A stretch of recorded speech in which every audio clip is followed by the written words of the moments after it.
সাত ব্যক্তির সাথে রহমতের ফেরেশতা থাকে না।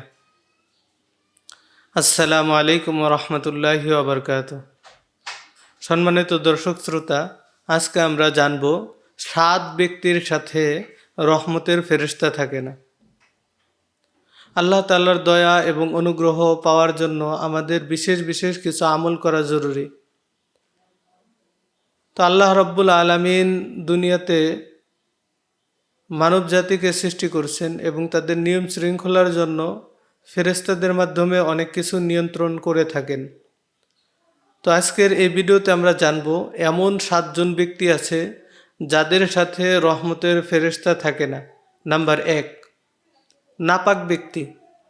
যে ব্যক্তি নাপাক অবস্থায় থাকে, আল্লাহ তাআলার রহমতের ফেরেশতা তাদের সাথে থাকে না। তো এই জন্য আমাদের করণীয় হলো যে আমাদের নাপাক হয়ে গেলে বা গোসল ফরজ হলে সঙ্গে সঙ্গে আমরা গোসল করে নেব, পবিত্রতা অর্জন করব।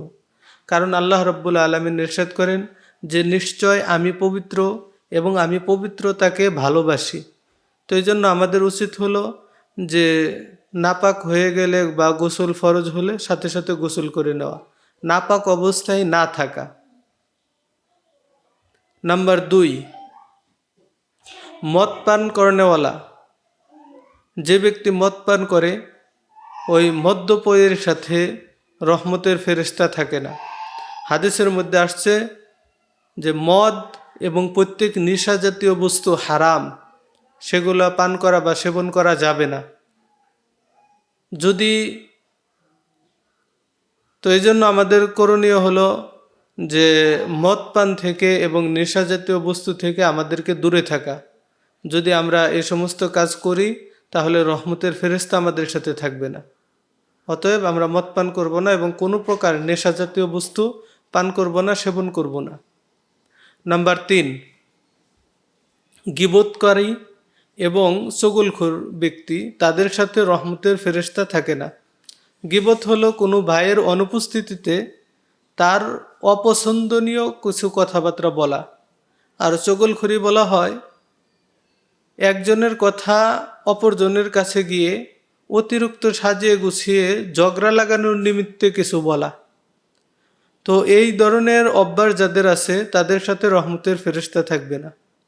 অতএব আমাদের করণীয় হলো যে গীবত এবং চগলখড়ি থেকে বেঁচে থাকা। আমরা কারো গীবত এবং চগলখড়ি করব না। নাম্বার 4, যে ব্যক্তি প্রকাশ্যে গুনাহের কাজে লিপ্ত থাকে, অর্থাৎ প্রকাশ্যে গুনাহকারীর জন্য আল্লাহ তাআলার রহমতের ফেরেশতা তার সাথে থাকে না।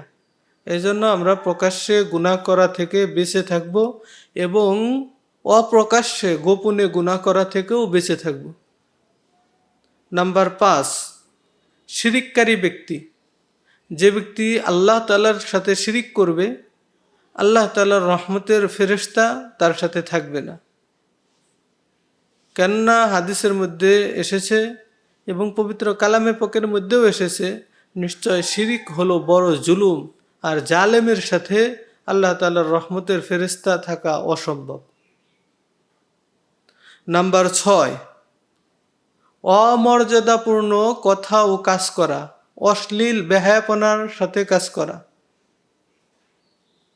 যারা বকাবাজি করে, গালিগালাজ করে, খারাপ কথা বলে এবং খারাপ কাজ করে, এই ধরনের কাজ করলে, এই ধরনের কথা বললে, গালিগালাজ করলে, বকাবাজি করলে তাদের সাথে রহমতের ফেরেশতা থাকে না।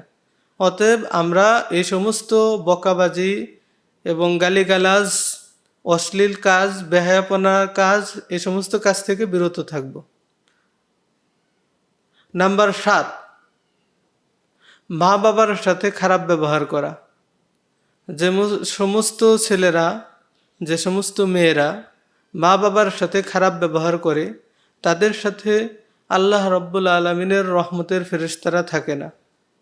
অতএব আমাদের করণীয় হলো মা বাবার সাথে সবসময় সদ্ব্যবহার করা, তাদের সাথে কখনো খারাপ ব্যবহার না করা।